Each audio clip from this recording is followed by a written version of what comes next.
Did you know Mr. Rogers used to work at a movie theater when he was younger? Mm-hmm. I remember when a nice-looking customer came to the counter for a refill of Coke. I asked her if she could please take her top off, and boy, did I get a surprise. My manager told her to leave, but I told her she made this day a special day for me. She told me she was thinking about getting an enhancement, but I said, I like them exactly the way they are. I walked her to her car that night, and I told her that her body was fancy on the outside, and she sure was fine. Now you know how Mr. Rogers came up with the song, Everybody's Fancy. Isn't that beautiful? Mrs. Rogers doesn't like that story very much, but I told her, well, that song paid our son's college tuition. Oh, that customer may have inspired another song or two. It's you I like. It's not the things you wear. It's not your pink silk underwear. Oops. That's the line Mr. Rogers had to change for television. But that's okay, because that song sure was a big help. How do you think Mr. Rogers could afford Mrs. Rogers' engagement ring? It's so important to see the good in every situation and in every person. That's right.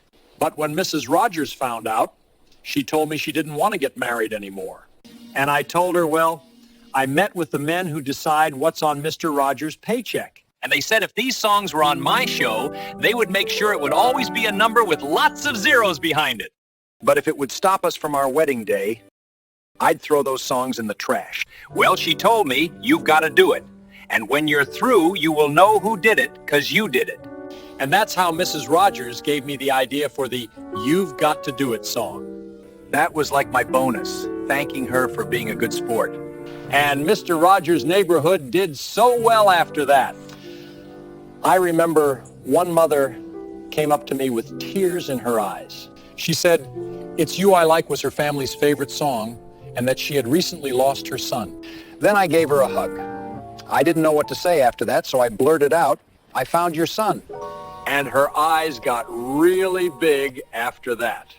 I wondered if another joke might cheer her up, so I said, yes, he's in jail inside King Friday's castle. But she wasn't laughing, so I said, no, I'm just kidding. Your son's not really alive, he's dead. The part about him being in King Friday's jail is true, though. You see, he died in jail. But that didn't seem to help. And Mr. Rogers learned a big lesson that day.